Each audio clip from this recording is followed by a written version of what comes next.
가정부면 가정답게 살림이나 하세요. 며느리의 그 말이 내 귓가에 비수처럼 박히던 날, 나는 봉투 하나를 조용히 식탁 서랍에서 꺼냈습니다. 남편이 생전에 남긴 그 봉투. 언젠가 이게 우리 집에 질서를 가져올 거야 라던 남편의 목소리가 들리는 것 같았죠. 그 봉투가 우리 집안을 완전히 뒤흔들 줄 그때는 아무도 몰랐습니다. 나는 올해 72입니다. 남편은 작년 겨울 첫눈이 내리던 날 조용히 눈을 감았습니다. 평생을 성실하게 살았던 사람이었어요. 매일 아침 6시면 일어나 만년필로 일기를 쓰는 습관이 있었고, 중요한 일은 반드시 글로 정리하던 꼼꼼한 사람이었죠. 우리는 40년을 함께 살았습니다. 그동안 큰 싸움 한 번 없이 서로를 존중하며 살아왔어요. 아이들은 셋을 뒀습니다. 큰아들은 회사원, 딸은 결혼해서 지방에 살고, 막내 아들은 사업을 한다며 해외를 떠돌았죠. 다들 바쁘다는 이유로 명절에만 얼굴을 비쳤습니다. 특히 큰아들의 사위는 성공한 사람답게 말끝마다 효율이니 합리성이니 하는 단어를 붙였어요. 처음엔 똑똑한 사람이라고 생각했습니다. 하지만 시간이 지날수록 그의 효율 뒤에는 사람에 대한 온기가 없다는 걸 알게 됐죠. 남편이 떠난 뒤 집은 너무 조용했습니다. 큰 집에 나 혼자 남았으니까요. 하지만 나는 여전히 매일 아침 차 한 잔을 끓이고 남편의 만년필을 꺼내 하루의 계획을 적었습니다. 그게 내 하루의 균형이었고 남편과 나눈 약속이었거든요. 서로가 없어도 품위 있게 살자던 그 약속 말입니다. 창밖으로 보이는 정원에는 남편이 심은 동백나무가 있었습니다. 매년 봄이면 붉은 꽃을 피우는 그 나무는 남편이 없는 지금도 변함없이 계절을 지키고 있었어요. 나도 그 나무처럼 내 자리를 묵묵히 지키며 살고 있었습니다. 아이들이 찾아올 때마다 밥을 차리고 손주들을 돌보고 집안을 정돈하며 말이죠. 그게 엄마로서, 할머니로서 당연한 일이라고 생각했습니다. 하지만 어느 순간부터 아이들의 방문이 의무처럼 느껴지기 시작했습니다. 인사는 형식적이었고 대화는 점점 짧아졌어요. 특히 사위와 며느리의 눈빛에는 나를 바라보는 존중보다는 불편함 같은 게 서려 있었죠. 그래도 나는 참았습니다. 가족이니까 시간이 지나면 나아질 거라고 믿으며. 그날은 토요일 오후였습니다. 사위가 며느리와 함께 집에 찾아왔어요. 평소와 달리 표정이 진지했죠. 거실에 앉자마자 사위가 서류 몇 장을 꺼내 탁자 위에 펼쳤습니다. 어머니, 이 집 문제 좀 이야기해야겠습니다. 나는 조용히 차를 따르며 그의 말을 기다렸습니다. 솔직히 말씀드리면 이 큰 집은 비효율적입니다. 어머니 혼자 쓰시기엔 너무 넓고 관리비며 세금이며 유지비가 만만치 않잖아요. 팔고 작은 원룸으로 옮기시는 게 훨씬 합리적입니다. 남은 돈은 우리가 잘 관리해 드릴 테니 걱정 마세요. 내 손이 미세하게 떨렸지만 나는 아무 말도 하지 않았습니다. 며느리가 옆에서 거들었어요. 어머니, 오해하지 마세요. 우리도 어머니 생각해서 하는 말이에요. 요즘 노인 혼자 큰 집에 사는 거 위험하잖아요. 넘어지시기라도 하면 큰일이고요. 그 말에 담긴 진심은 내 안전이 아니라 재산이었습니다. 나는 알 수 있었어요. 그리고 어머니, 며느리가 웃음을 지으며 덧붙였습니다. 어차피 어머니는 집안일이나 하시잖아요. 밥하고 빨래하고 손주 좀 봐주시면 되는 거고. 말하자면 우리 집의 가정부 같은 역할이시잖아요.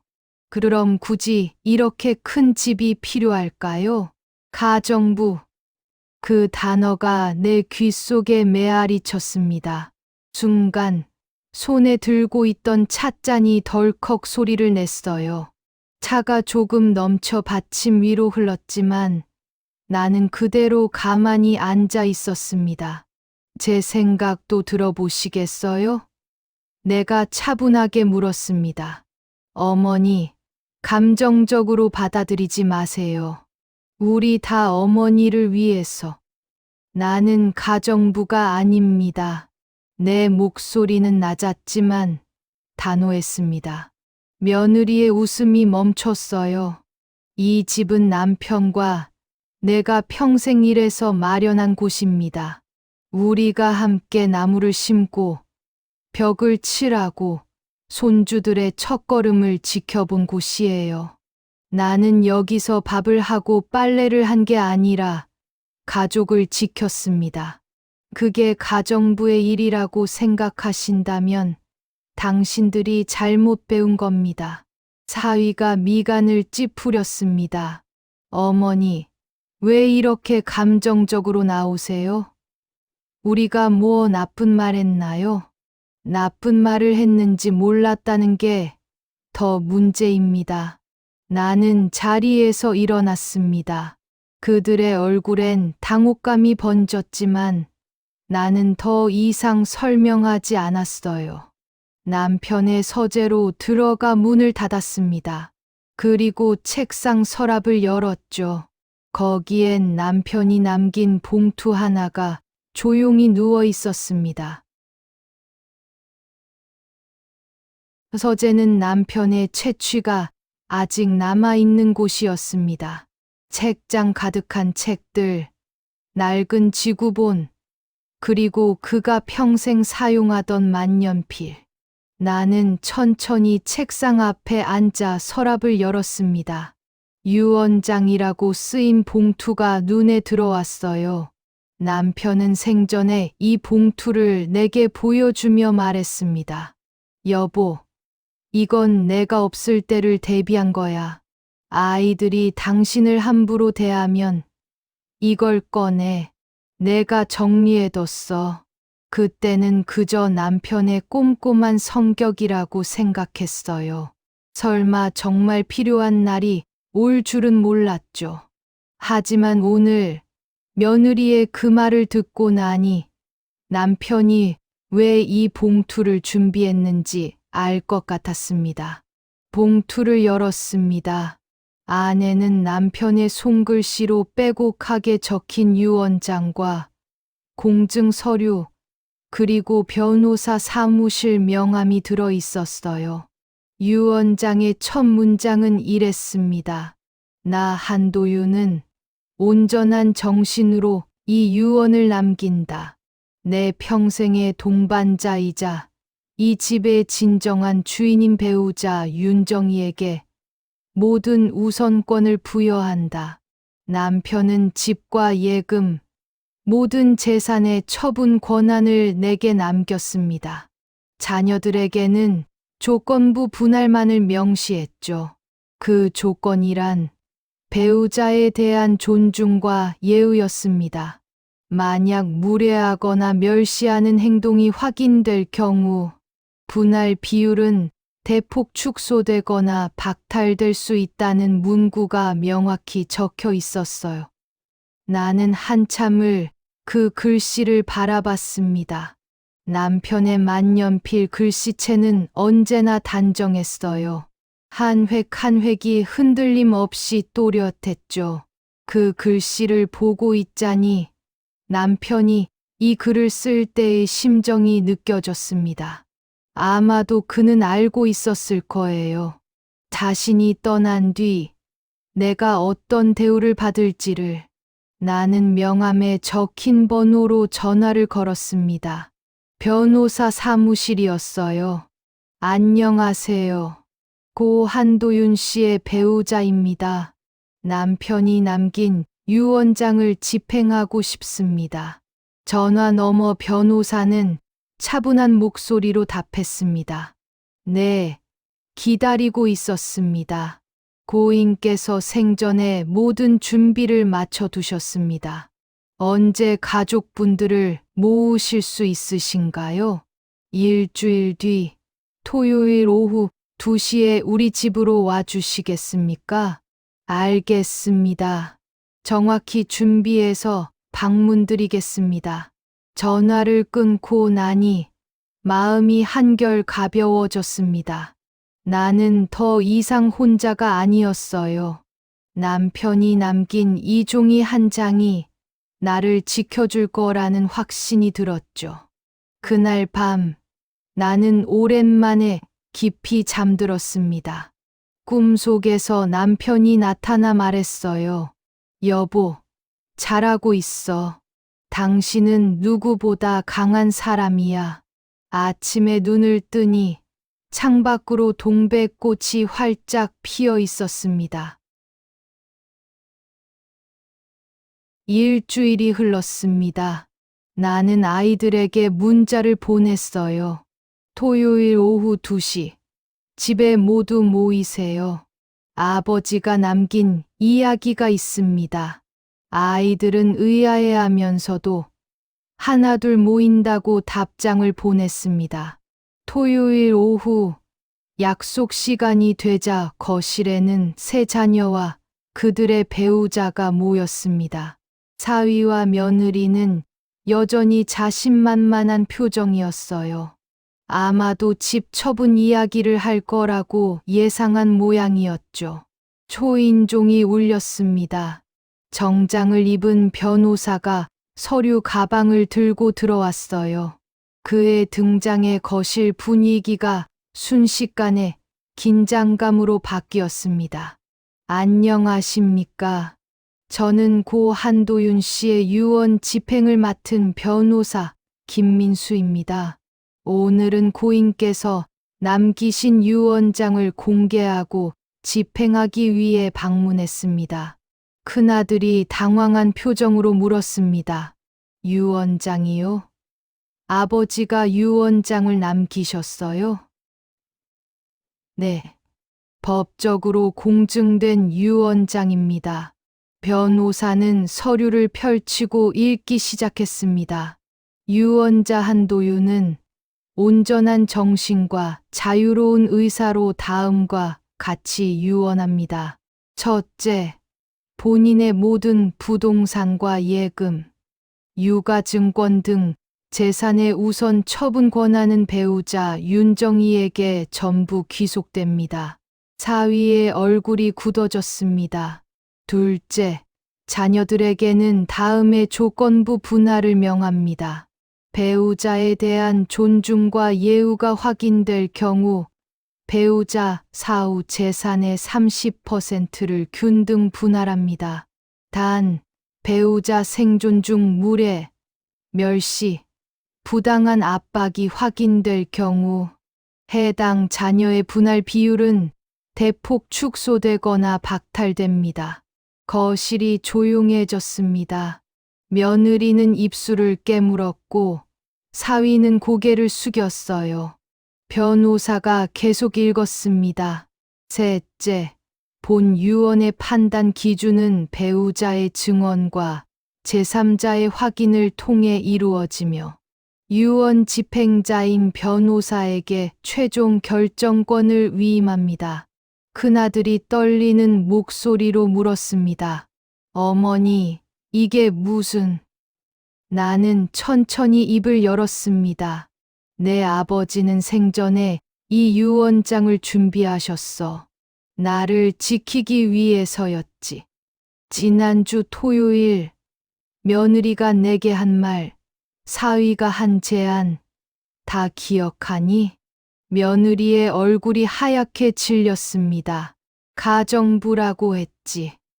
나는 가정부가 아니야. 이 집의 주인이고 너희 아버지의 동반자였어. 그걸 잊고 나를 함부로 대한 대가가 바로 이거야. 변호사가 마지막 문장을 읽었습니다. 본 유언은 2024년 10월 15일 공증인 앞에서 작성되었으며 법적 효력을 갖습니다. 사위가 떨리는 목소리로 말했습니다. 어머니, 죄송합니다. 제가 잘못 생각했습니다. 나는 남편의 만년필을 꺼내 서명란에 천천히 이름을 적었습니다. 그 순간 남편이 내 옆에 있는 것 같았어요. 유언장 낭독이 끝난 뒤 거실은 한동안 침묵에 잠겼습니다. 아이들은 서로 눈치를 보며 말을 잇지 못했어요. 변호사는 서류를 정리하며 조용히 말했습니다. 혹시 이의가 있으시면 법적 절차를 밟으실 수 있습니다. 하지만 이 유언장은 완벽하게 공증되었고 고인의 의지가 명확히 담겨 있습니다. 번복은 사실상 불가능합니다. 큰아들이 먼저 일어나 내 앞에 섰습니다. 어머니 정말 죄송합니다. 제가 동생들을 잘못 이끌었어요. 아버지 말씀이 맞습니다. 저희가 어머니를 너무 함부로 대했어요. 딸도 눈물을 글썽이며 다가왔습니다. 엄마, 미안해요. 나도 바쁘다는 핑계로 엄마한테 소홀했어. 이제라도 바로잡을게요. 하지만 사위와 며느리는 여전히 자리에서 일어나지 못했습니다. 특히 며느리는 창백한 얼굴로 손을 떨고 있었어요. 나는 천천히 그들을 바라보며 말했습니다. 일어나세요. 나는 너희를 벌하려는 게 아니에요. 다만 가르치고 싶었어. 사람을 대하는 법을. 며느리가 고개를 들었습니다. 눈가에 눈물이 맺혀 있었죠. 어머니 정말 죄송해요. 제가 너무 경솔했어요. 어머니를 가정부라고 한 건 변명의 여지가 없어요. 용서해 주세요. 사위도 일어나 허리를 숙였습니다. 어머니, 제 오만함을 용서해 주십시오. 효율만 따지느라 가장 중요한 걸 놓쳤습니다. 존중이요. 나는 그들의 사과를 받아들였습니다. 하지만 말만으로는 부족했어요. 진심은 행동으로 증명되는 법이니까요. 앞으로 지켜보겠습니다. 너희가 정말 변했는지. 그날 이후 집안 분위기가 완전히 바뀌었습니다.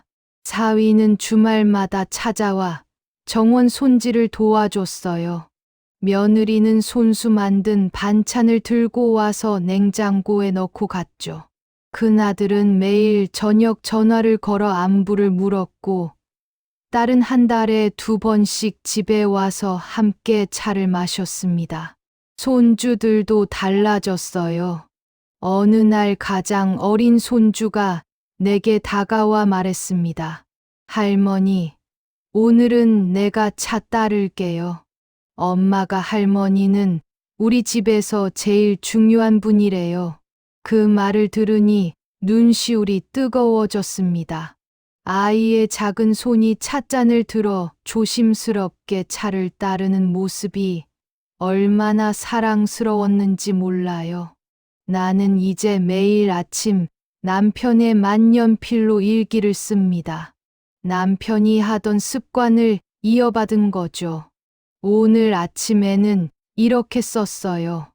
오늘도 품위를 잃지 말자. 사람은 어떤 상황에서도 존엄을 지킬 수 있다.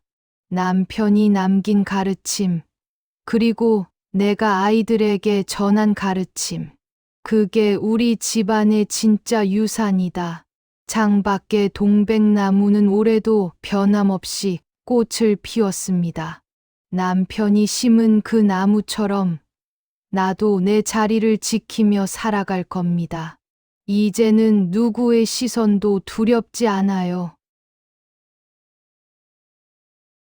사람을 가르는 건 가진 돈의 액수가 아니라 말의 온도였습니다. 한마디가 사람을 세우기도 하고 무너뜨리기도 하죠.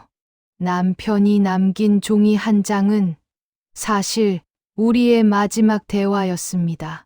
당신을 지킬게라던 그의 약속이 글로 남은 거예요. 그 봉투를 열기까지 나는 많이 망설였습니다. 가족에게 상처를 주고 싶지 않았거든요. 하지만 깨달았어요.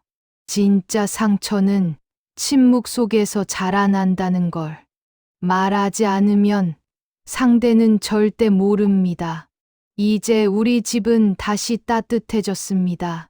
손주들의 웃음소리가 복도에 울리고 아이들은 서로를 챙기며 살아가요.